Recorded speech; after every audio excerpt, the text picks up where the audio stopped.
spent the majority of the pandemic actually living in my car, driving around the country, which Wow. I think is a really unique experience because most people were locked in their homes, didn't leave, and I was out and about doing things and in the world. And that was a big turning point for me because by going to different places within the country, I got to see how the pandemic was playing out. And I noticed it varied based on political lines. I was still having conversations with friends who were in bigger cities, who were still in DC, who were in places like New York City. And the things they were telling me about what they were reading in the news didn't align with what I was seeing with my own eyes.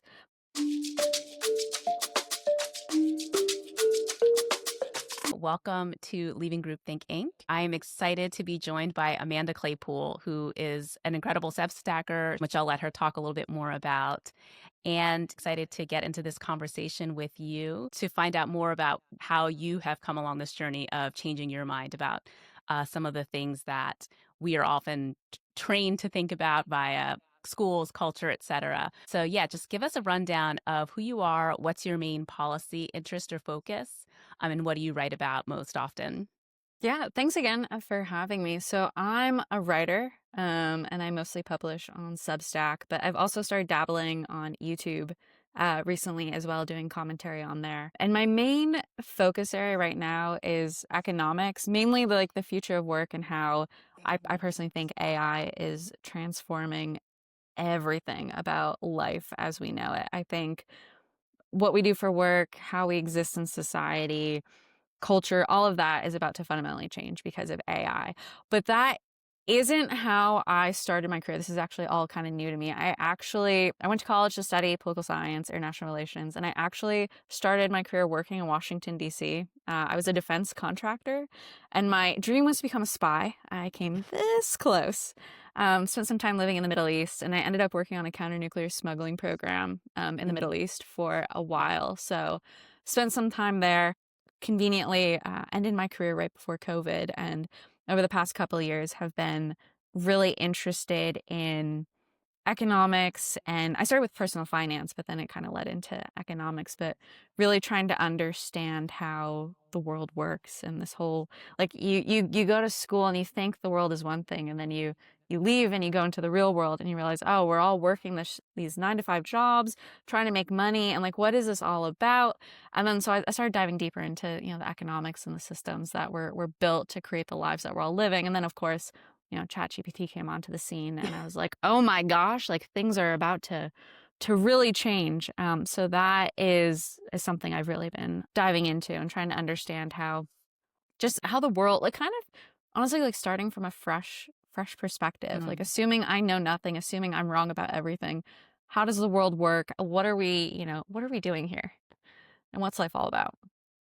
Yeah, that's so interesting. And I love that whole notion of like starting from scratch, assuming I know nothing, what is this? I think that is definitely a very familiar journey of figuring out, wait a minute, this is all not exactly the way I was told. This is not what I was taught this is supposed to be like. So let me zero out my assumptions and rebuild from there.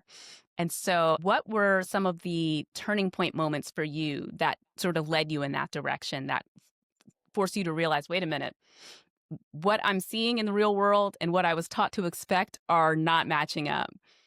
I mean, I think the big thing that I think a lot of young people can relate to is we were all told to go to college and get good grades, and then there would be this magical job at the end, and we'd all live these happy, wonderful lives. And that just didn't translate for me. Like I don't know. I don't know what happened, but I was like an honor student in college, did the whole academic thing very well, really good at that game, graduated, went into the real world, if you will. Yeah. And just like things didn't translate, and it kept being a struggle for me. And so I was just like really dissatisfied with my 20s, like hated the working world. And I think a lot of 20 somethings can totally relate to that. And you're seeing this right now in culture, just a lot of Gen Zers in particular are just really fed up with all the lies we've been told. But I think for me, the big turning point, and I think this is the case for a lot of people too, was COVID. I had fortunately already blown up my life. So I was, my career had ended in 2019, the end of 2019. I had packed up a U-Haul to move back to upstate New York, where I'm originally from, in January Mhm. 2020. And so I was planning on starting over in upstate New York, Had a new job lined up. My brother was getting married that February, so the plan was, okay, I'll hang out at my parents' house for a couple weeks, go to the wedding in Texas, come back, find an apartment in the neighboring town I was going to move to, start my new life. Everything would be great. And then obviously everyone knows that's not how things turned out. It's a little different, just a A little little different. different. Yeah. Yeah. So I was kind of stuck. I was like, okay, I was what, 20 something, 28, 29 at the time. So I was like, okay, what do I do now? Like, where, like, I can't just stay at my parents' house. Like, I'm stuck here. Like, the world seems to be ending. So I had always had this really big infatuation with like the tiny house movement and the van life Yes. movement. And so I concocted a plan to slightly modify, not fully convert, but modify my Subaru Outback so it would be something I could live in. So I Uh-huh. spent the majority of the pandemic actually living in my car, driving around the country, which Wow. I think is a really unique experience because most people were locked in their homes, didn't leave, and I was out and about doing things and in the world. And that was a big turning point for me because by going to different places within the country, I got to see how the pandemic was playing out. And I Mm, noticed it varied based on political lines. So in Texas, things were completely open, everything was fine. I got to New Mexico and like everything was shut down. I couldn't use the wow. showers at the gym. It's a democratically controlled state. So I was like, okay. And then I finally got to Oregon, and that's where things really started to take a shift for me. The vaccines had started being rolled out at this point, and so there Mm, were places in Oregon that started requiring you to furnish your vaccine card to go to the gym, to sit down at a restaurant to eat. And it immediately clicked for me, this is where we're heading. Like, this is mm, not, something's not right here. And of course, during this whole period of time, like the media, I found was covering things up because I was out and about observing things. I was still having conversations with friends who were in bigger cities, who were still in DC, who were in places like New York City. And the right. things they were telling me about what they were reading in the news didn't align with what I was seeing with my own eyes. And then, Mm, of course, at the same time, everyone observed this as well. You saw suppression of voices that were just asking relevant questions. Like if a doctor wants to ask a question about the efficacy of a proposed vaccine or a public health emergency policy, like I, I want to hear what they have to say. So right. yeah, so it's like a combination of, okay, you're suppressing voices, like my observations aren't aligning with the mainstream narrative, and now I have cafes in Portland telling me I need to show a vaccine card before I Mm, can participate in the economy. So that was really when I was like, okay, something's not, like the math is not mathing for me here. right. So I think this was probably the case for a lot of people. People just started like waking up and seeing it. And so once that happened for me, I think Pandora's box kind of opened up, and I started being like, okay, what else have I been wrong about? And Yes. and that's when, okay, like, oh, feminism started to deconstruct for me. Okay, looking at how like the George Floyd protest played out, it's like, okay, the things I saw on the news might not necessarily have been what actually played out. Just, again, like economic policy, all sorts of things that I had just taken for granted. I started to like look with a fresh perspective, started being willing to engage with different types of media that I hadn't encountered before. Like I had always grown up, distrusting Fox News and, always listening to NPR. And all of a sudden it's like, oh, okay. Like maybe the news sources I was listening to, maybe they weren't as trustworthy as before. So it's been several years, like it's a multi-year process at this point, but like slowly starting to acknowledge I was wrong and being Mm. willing to consult different opinions and hear what other people have to say and start formulating my own new opinions based on what I was learning. That's amazing. I love that. Thank you so much. And that's so fascinating. I love that you had the ability to actually be able to go to different places and be able to compare sort of what's happening in real life and what are we being told by the old guard, right? Because there was, I think for a lot of us, we started to see sort of what's the legacy media saying? What am I seeing? And you got this really cool sort of front row seat to that disconnect. That's really fascinating. And so I hear you saying a little bit of, kind of you had a mistrust of Fox News and things like that. Were you kind of more left to begin with, or where did you start off Well, so this politically is this is interesting. So or ideologically? I grew up in an evangelical household. So I went to church, 3 times a week, 2, 3 times a week. I was very active in the church. Grew up around my peers. I had peers who weren't allowed to go on the internet. I had a really good friend who they didn't have TV, didn't have internet. Like she was only allowed to watch Veggie Tales and listen to the Christian radio network. So like I was exposed to that. But then I also went to public school. So I was exposed to like the more secular world as well. And so I had grown up, I would say like modestly conservative, not like nothing crazy. But then over time, and I think it was, towards the end of high school leading into college, I began to become more left-leaning and progressive. And Mm. I think this is the case for a lot of young people. And then obviously you eventually circle back around to realizing, okay, I wasn't actually right about the things I believed in my 20s. But it's interesting because I started out more conservative, and I think that's what helped me start questioning things Mm. because I had a strong moral foundation to begin with, to know in my gut what was right and what was wrong. So when things weren't adding up for me, or when I started to question things, like I had a baseline to fall back on. And this was definitely the case when I started to question like feminism. It was like I started to Mm. realize, oh, maybe the church ladies I grew up with who were telling me certain things, maybe they weren't these bad, evil women that I had made them out to be. Maybe they were right. Maybe I should have listened. So I think having that in my back pocket really helped me get out of like the cultish mindset we're seeing play out today, where so many people are just blinders on and can't see beyond what the legacy media is telling them. That's so true. And that's such a good point. I love how you're talking about sort of that grounding so that you had some place to go. Because I think for a lot of people, I know this was certainly true for me, I didn't have that sense of, I was kind of always sort of in the cultural winds. And so I didn't have a solid grounding until I came to faith and came to starting to go back to like, wait, what's objectively true? And so something else that I've really been fascinated by in the things that you've been covering is the way you talk about economic things in particular, because I think something that was a big turning point for me was just realizing how, in some ways, both parties really have been selling us out in a variety of different ways. But also, most of us aren't given a solid understanding about anything economically. I feel like I've spent the last 5 years reteaching myself out of Thomas Sowell books and things like that. But so, how did you start getting interested in that, and how have you started to learn more about that? Who do you trust on those issues? It's funny, I have a Thomas Sowell book right over on my bookshelf staring at me. I need to read it. I have so many books I need to read. I think a lot of people, again, can relate to this. Is like, we're not taught anything. Like, no one is taught anything about finances. No one is taught anything about economics. Like, honor student, studied history, international relations, political science. I had one introduction to economics class my entire 4 years in college. Like, Same.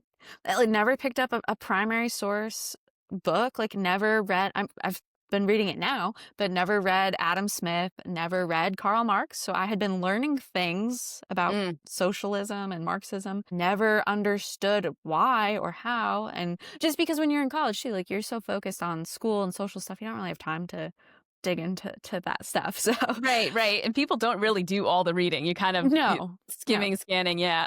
Yeah, exactly. So like things get watered down and you don't actually know like what's happening. So for me, it started with personal finance. I actually, one of my first jobs in DC was doing open source intelligence analysis on the war in Mm. Syria. So I was like spending all day on like Twitter and social media, just reading through like Arabic media and local posts. And so it was boring. So I don't know how I stumbled on Dave Ramsey, but somehow that was my gateway into personal finance, like it is Right. for most people. And so I started listening to Dave Ramsey, and I started to just learn things about money that I had never been told and didn't understand. And so that led me to create my own personal finance blog. I read all the books Mm. I could get my hands on about personal finance. And then I ended up starting to work as a freelance writer for a number of personal finance influencers. And the thing that really frustrated me about all of that is that a lot of the information we're given at that level, you have a bunch of people who are basically selling us out to credit card companies, and Right. they're promoting financial products that don't actually help people. And Mm. then through that, I got really curious because I started becoming more and more skeptical about what I was learning about that. So then I got more curious. I was like, okay, there's this whole like economic machine that's underpinning all of this, everything, this world we live in, there's all these ideas that are predicated on economic philosophy, and our political system is based on economics, and socially how we interact with one another. A lot of that has to do with the value we ascribe to one another, but also like money, right? Like Right. we are keeping up with the Joneses, whether we want to admit Mm. it or not. We Right. work the jobs we work to make money so we can keep playing the game. So we're all like playing this economic game, and no one taught us anything about it. And so that's really where I've started to dive deeper into, and that's why I write about it a lot, because I think writing is a process of learning. And so I've been trying to learn more and more and understand like what's happening. Because yeah, we have been sold out by both sides. I don't think either one is necessarily good or bad, but they've definitely sold us out. And we've been told all these myths and things about money and debt and our personal worth as it relates to money and Mm. debt. And so I think like kind of trying to work through that, I think has been really important too, just to understanding like who are we, and why are we here, and coming to the realization we're more than just like how much money we have in our bank account. And people say that, but you have to really understand it to internalize it. So yeah, I think like people like Thomas Sowell are really underrated, really fantastic. I'm a big fan of David Graeber, Mm. which is surprising because he's more of I think he was a Occupy socialist kind of Yeah. anthropologist guy. So he definitely is more of a left leaning figure. But he's written books about debt. He wrote a book called Bullshit Jobs. But Mm. just That's right. Yeah. yeah, so just a lot of that, just like calling out the system for what it is. I think I disagree with a lot of these people on, okay, well, where do we go from here? How do we fix it? I've Hmm. started to develop my own more like libertarian, conservative, lowercase L liberal approach, just getting back to our foundations. But so disagree there, but I think like people diagnose the problem the same. And so I like his diagnosis of the problem. I'm also a really big fan of Ray Dalio's work. He's a big hedge fund manager, but he's now kind of in the later years of his life, and his whole quest is to pass on the knowledge he's gained to everyone Mm. else. So he's written several books and then does a lot of YouTube videos, but like really breaking down like these complex financial topics into things people can understand, and translating in a way so we as like average people can understand, okay, well, why is the Fed doing what it's doing, and Mm. how is this affecting my ability to buy a house and get groceries? And okay, I have debt. Well, what does debt mean?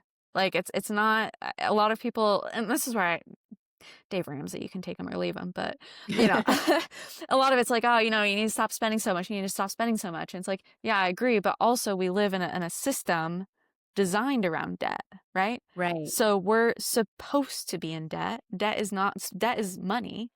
That's not something we're supposed to be able to pay off. And so once you realize some of that, like there is an element of personal responsibility, absolutely, but then Right. you can kind of absolve yourself of a lot of the guilt and shame that our society has built around that. And then of course, once you understand, okay, well, what exactly is capitalism versus like what is the thing we're living in now? Mm. It's clearly gone off the rails in a way that's not good. So like understanding the distinctions and trying to parse through those, I think is really important for just us as a society to figure out, okay, well, where do we go from here? Yeah, that's fascinating. And say more about that. Like, where do you think we should go? So, for example, looking at the Snap conversation, and I loved your video around how Snap is basically like a transfer of wealth from taxpayers to these corporations. Editing savvy here. I wish we had taken a little more time to dig into this particular idea. I linked to Amanda's video in the description, but the TLDR is if you look at where and how the bulk of SNAP benefits are spent, the biggest beneficiaries of the program end up being billionaires running corporations like Walmart, Amazon, as well as the processed food conglomerates. Now, I have my own thoughts about how we might wean ourselves off the system in a way that gives a softer landing to government employees and needy families while promoting public health and building up local farms and economies. But I can wish cast some other time. Let's get back into our conversation. But I also kind of see how the way we approach thing, even just concepts like generosity as a society, we are several generations into a broken approach to generosity, I think, because we're so used to that being the government's responsibility, aka like I do my part by paying taxes and then I don't think about my neighbor necessarily. Like I had to, in the past few years completely rebuild my orientation toward how do I help other people, actually being like face to face doing, real service with people as opposed to outsourcing that. And I think that's kind of where what's happened. And so one of the many ways that the government distorts our financial system is by these payouts, is by subsidizing certain things. So that's why we have this glut of cheap processed food. And then, people are getting these payouts, but then they're distorted. Like there's all these different ways that they're distorting the economy. So then people are becoming more dependent on it, either because they actually are dependent or because they've chosen it as a lifestyle. Like there's all these different ways that the more we intervene through the government, the more distorted our economic system tends to be. And it kind of distorts our culture around what does it mean to help people. I've started to sort of see those sorts of things. But where do you think we should be? What do you think would be a better way to approach a lot of this? Yeah, I mean, the government really does distort things in ways people don't realize. So one of the things I talk about a lot is like future of work and jobs, and Hmm. I don't think a lot of people realize the government is the largest employer in this country, and Mm. not just the federal government, state governments as well. But if you look at like jobs numbers over the past couple of years, it's one of the leading, or it was up until earlier this year, the leading employer adding new jobs to the economy. So talk about like distortion. We've all Mm. been living under this false premise that the economy is creating jobs. If you Mm. take away the public sector jobs, which are just a lot of bureaucratic jobs, and I'm saying that as someone who worked in the bureaucracy, worked for Department of Defense, like a lot of people aren't doing a lot of work. I can tell you that much. Um, it creates a false assumption that there's jobs being created that there aren't. So there's all sorts of ways, welfare programs, wealth transfers that we're not actually seeing Mm. because they're kind of hidden under these welfare programs, jobs, all that kind of stuff. It distorts the economy and makes it seem like it's this thing that is working and it's supposed to work this way, and it's really not. And so that's kind of where my shift has started to take in place, realizing that Uncle Sam isn't really our friend. Uncle Sam is a necessary evil. It's not like, total anarchist, let's get rid of the government, but Right. understanding there are limitations to what the government can do, and we should want those limitations. I don't want my safety net to be government funded, because then I'm a Right. slave. I'm a slave to the government. I'm not free. I lose Exactly. I lose that. And so freedom for me, and I think a lot of people, right? Like this country was built on freedom. Personally, I love being free, having freedom, freedom to move throughout my day, but freedom to spend my money as I please, like freedom to do whatever I want. So I think we have to be able to preserve that and protect that moving forward. And so kind of to your point of generosity, I think this is why growing up in the church really has helped me, because I saw that manifested time and time again. And I think we have to get back to community approach. And I know it's kind of cliche, But but it's it's a cliche true. for a reason. Yeah, it's like I remember, for example, I think, what was it? I might have been like 12 or 13 years old. My mom had her gallbladder removed, right? And so my mom was in the hospital, and so very sudden, not expected, had to get, surgery. And so over the next week, you had all sorts of people bringing food to the house. You had, Hmm. anyone who's been a member of a church knows this. There's meal Yep. trains, people bring casseroles, there's all sorts of social activities. Like, you're never gonna go without if you're a Yep. member of a community like that. And it's not just, I mean, churches are a good example, but there's other like secular civic organizations, if you're a member of, like, you'll do the same. And so I think we have to get back to that. So when I see what's happening with EBT right now, Mm. I'm personally like, please let it burn to the ground. I mean, I know that's cruel, but But it's a it's crazy system. it is. And I know it's an anecdote, but I have family members who receive EBT, could work, have been declared disabled, not, actually disabled, could work, choose not to, receive EBT, spend it on soda and Skittles and Mhm. chips. Like, these people aren't going to starve if they stop Right. getting their ultra processed food. And Um, there might actually maybe not get diabetes. Yeah, and there's all these downstream consequences of it, like, no one is talking about. Like, these people are also on Medicaid predominantly, so this is costing all of us in the long run. So, like, yeah, I'm okay. I understand, like, there's, unfortunately, collateral damage, and there are people who need the support, and there's a lot of bad apples that have ruined the system for them. But I think we need to burn it to the ground and go back to a private-based charity system. So, if you're part of a church community, like, I don't know a single church in this country that would allow their congregation and the members of their church to starve. Like, if Right. someone knew someone was hungry or about to be homeless, or facing some sort of medical crisis, they would intervene. That's what those communities do. So we need to get back to that because you locally know what your people need the most. Like the Yes. people here in Austin, Texas need very different things than my hometown in upstate New York than people out in California, right? So I think that's what we need to get back to is a hyper local way of helping each other and doing things and bringing the social safety net to the local level. It should be, municipalities and neighbors and civic organizations and churches that are the ones who are stepping in. It shouldn't be, FEMA and the USDA and all these like massive government programs that just we're seeing now waste taxpayer dollars. It's incentivizing lifestyles that aren't good. They're effectively wealth transfers. And then, we saw, I lived in Asheville, North Carolina for a Oh, while yeah. after the hurricane, but I remember hearing, after Helene hit, I think it was in, Right. in Florida, but a FEMA director had gotten in trouble for passing over a Mm-hmm. house with a Trump sign out front. And I could envision that happening because Yep. there are people that, unfortunately would do that. So we're seeing how now these political, or these welfare programs are being politicized too. And Right. so it's like we have to like where do we go from here? And I think it's going back to our local communities and being hyper intentional about how we help one another and not relying on Washington and a bunch of bureaucrats in DC.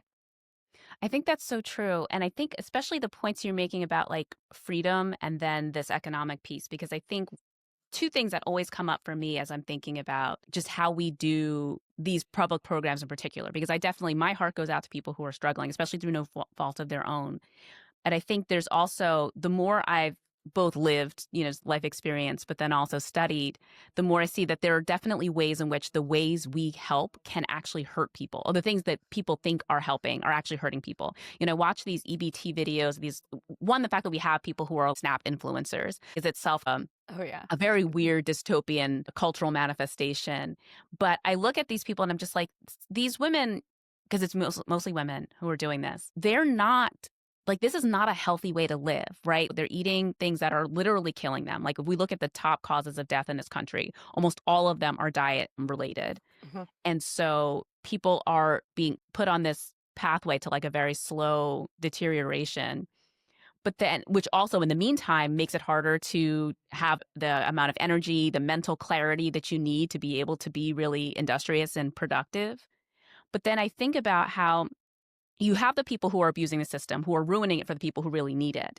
But if we had that culture of community based generosity, then it's easier to see who really needs certain kinds of help versus, and more people are not even necessarily like, I think it's a lot harder to try to take advantage of someone who you see day in, day out versus a faceless government bureaucrat that just puts money on a card that you never actually interact with, right? I think there are fewer people who are willing to rip off somebody who they like all the time.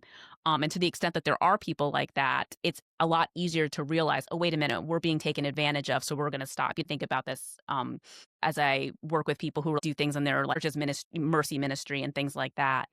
But I think also thinking about this freedom piece, the same way people are freaking out because their EBT might get cut off, like that's a very easy system for any kind of authoritarian government to game, right? Like they don't like what you said on social media, and so now your benefits are cut off for a week, right? Like that, it's a lot easier for a faraway official who can only, who only sees you as, oh, the Trump sign outside your door versus a community member who, even if they don't agree with you politically, they see you as a whole person when they have to live with you and do life with you.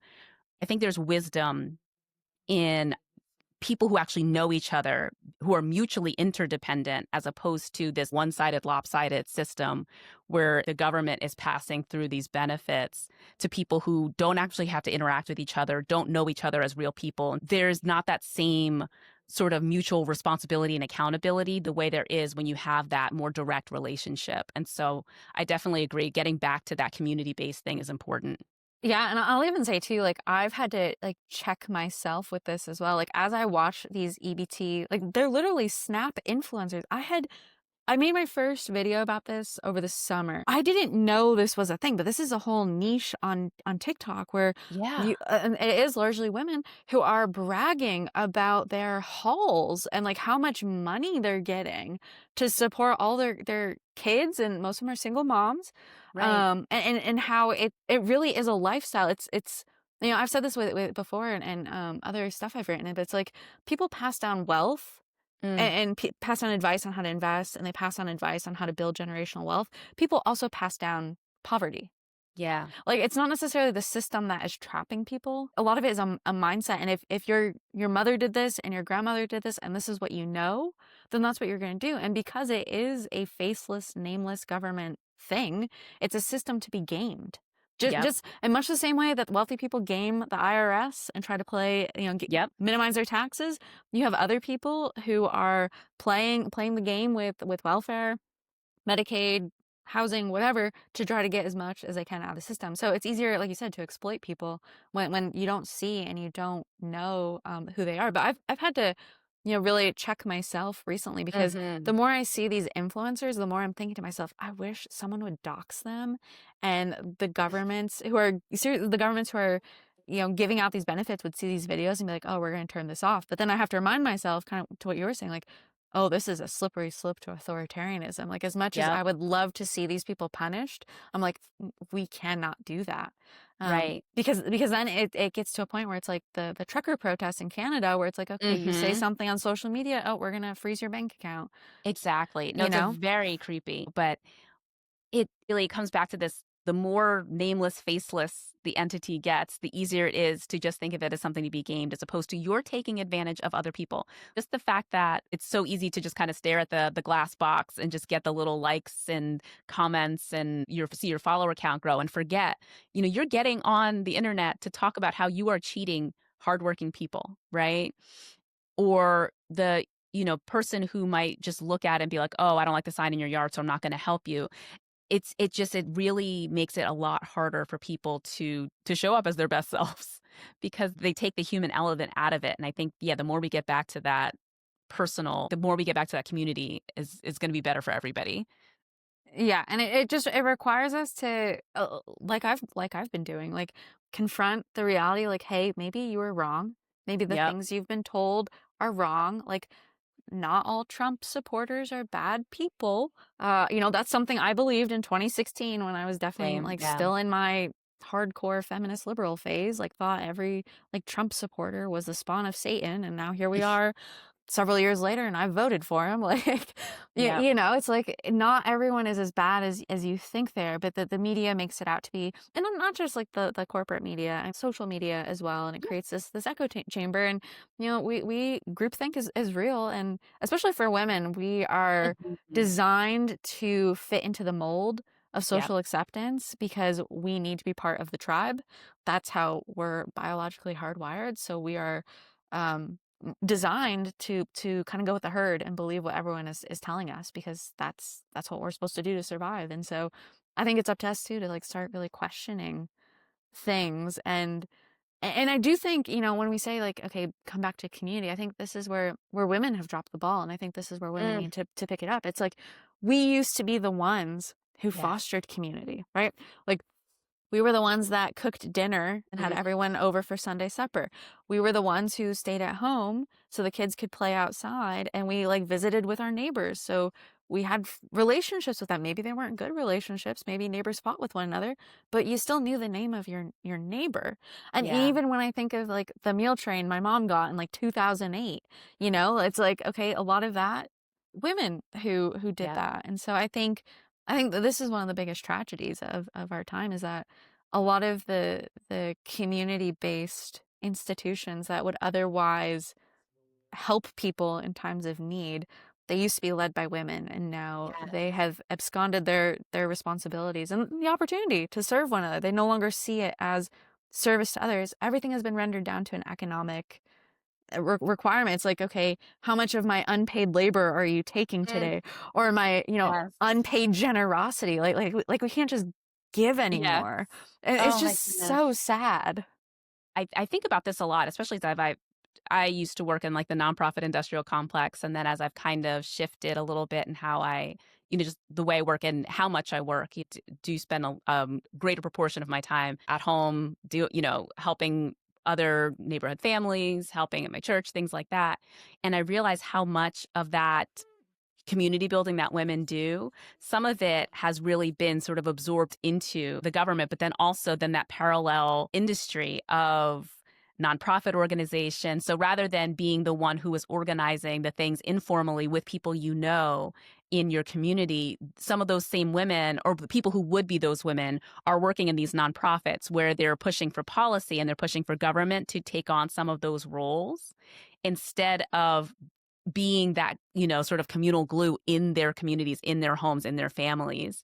And I feel like that's been a big loss. On the one hand, it's a gain in prestige and income for a certain class of women, but it's a big net loss to us as a society and as communities when those relational skills are not being poured into people we can actually see, but it's being diverted into all these weird political games that go on. A lot of the cancellation and all this other kind of stuff is done by professional class women who have a certain politics, basically the kind of energy that should be dedicated to kids and to people in their community. They're kind of enacting it in these politicized forms where it does a lot of collateral damage versus, if we're actually seeing people face to face, the conflicts come up, but you resolve them in different ways than if it's, again, faceless. You're just an avatar on a social media screen.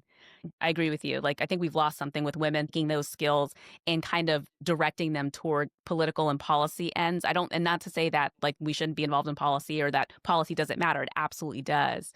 But I feel like by outsourcing some of that work or professionalizing it rather than it being those mutually interdependent informal networks that we used to have, I think we're losing something and we're not going to realize how much we've lost until those systems collapse because they're not sustainable. And then people don't necessarily have those networks to fall back on.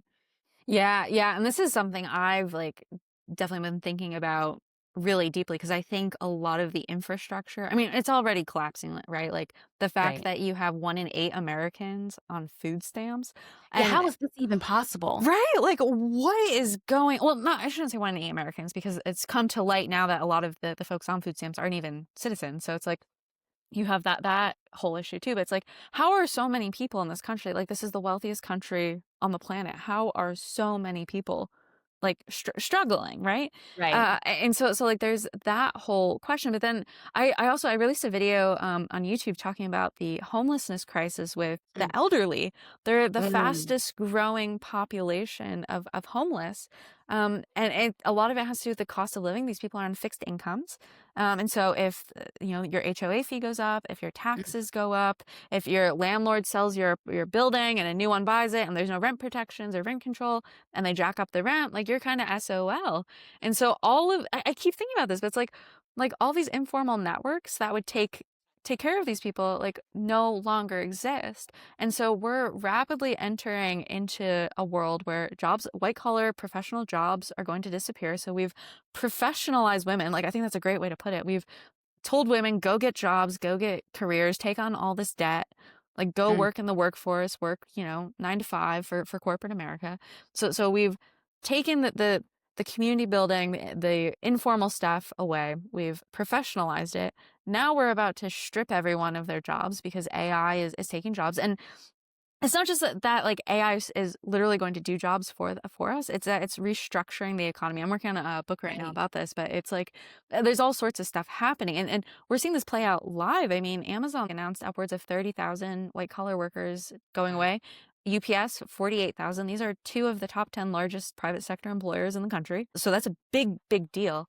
And these are management level jobs and HR jobs and jobs that a lot of women work. So I think women are going to be the ones to lose out the most to Yep. automation AI because, frankly, and I was one of these women, like, we work a lot of bullshit office jobs doing Yeah. a lot of like HR and marketing and all that kind of stuff that really isn't essential anymore. And so we're entering into this world where people are going to have to rely more heavily on the infrastructure we have in place for in terms of welfare. It's clear that's no longer sustainable. It's already breaking. Right. Social Security is going to run dry by 2033, I think was the last estimate. And so what happens? What happens when you have all this entire economic system that we've built is no longer sustainable, and then we have a culture where we've put social value on working. People can no longer work and earn incomes, and then we have an entire generation or two of women now who can't be bothered Mm. to help and to be generous and to be the community builders that we need them to be. I think we're going to be in for a world of hurt in the not too distant future. Yeah.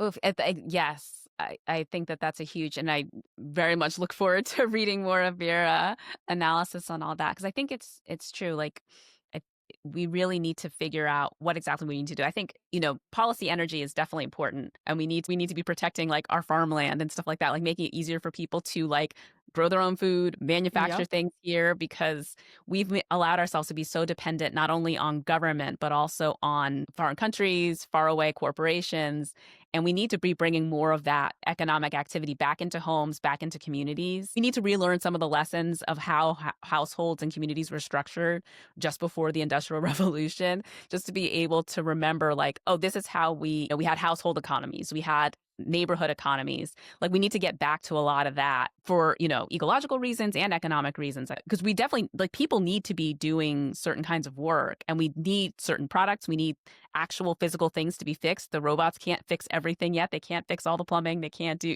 we need people to be doing those practical things again. And I think a lot of us have lost those skills because we were told, like you were saying earlier, we were kind of given that message: go to college, do a fancier job, for lack of a better term. And now we actually need to get some of those other skills back because turns out the machines can do the fancy jobs pretty well. Yeah, I mean, one of my things I'm trying to learn, because it's right, like, I've been trained to be like a nerd, cookie clacking all day, and so this is something like I'm actively trying to like break free from. But it's like, okay, I recognize, okay, I need to learn how to grow food because I don't Yes. know how to grow food. So my husband loves to hunt, so he's Mhm. developed the skill. We don't buy meat. I'm a vegetarian, so I don't eat meat. But he does. We don't buy meat because the freezer is always stocked. He like knows Nice. how to.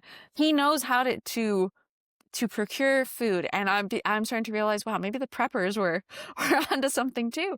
But Yeah. it's like, okay, like I don't know how to grow food, so that's something like I'm trying to learn how to do. But then it's like, too, I love to cook, and I cook stuff all the time. So it's like I never understood that was like an actually valuable skill, but I'm starting to realize so few people even know how to cook. Like, you can give me potatoes, carrots, onions, whatever, and I can make it into something really good. And a lot of people can't even do that. And so it's like Yeah. you make yourself so vulnerable. To your point, like not just, the government, but also just changes in the economy. I don't think people realize, but the average age of a farmer right now is 58 years old. They are rapidly Yeah. retiring. And because, Gen Zers and millennials can't be bothered to learn these skills, we're all off clicky clacking on our computers. Like, at some point, we're going to run out of people to grow food. And that's a big Yeah. deal. No, I definitely am like, I'm if I can convince my husband, I'm like, we should live on some land. But yeah, no, even I'm trying to figure out how do I make the most of my little garden, and I definitely I'm down for some hunting too because I'm just like, we got to do something. We can't be so dependent on I think even just back in 2020 when we saw the supply chain crises that hit because of the pandemic, all of these are kind of wake up calls, and so very appreciative of folks like you who are staying ahead of like, where is the future of work? How do we adapt? And so as we wrap up, knowing what you know now, like, what do you think you would have done differently as a younger person? And then what would you tell folks who are still in this process of changing their minds on a lot of these issues? What would you tell them about how to think differently than what we're sold about our economy or anything else? I think obviously curiosity is really important. Like, Mm. you have to be a naturally curious person and be willing to acknowledge when you're wrong about things and acknowledge that you don't know everything. There's lots to learn, and as you get older, you'll accumulate wisdom, and that's one of the fun parts about getting older is you accumulate more and more wisdom. But yeah, I think really being curious and willing to learn from people who might be different than you, and not just assuming that they're wrong. So I mentioned like the church ladies growing up, right? Like Yeah. I just assumed like all the women in the church I grew up with were wrong because they didn't go to college and they were homemakers. But guess what? Like they've raised families, they have incredible skills, and they're still married, you know? Mm, And a lot of them do own land, own homes, know how to garden and farm. So okay, they're clearly onto something here. Or I mentioned the preppers offhand, but even that, like a decade ago, people were like, "Oh, these people are crazy. Why are they doing all this?" And now, like looking at where we're at, where we're heading, it's like, "Oh, maybe they weren't so crazy after all."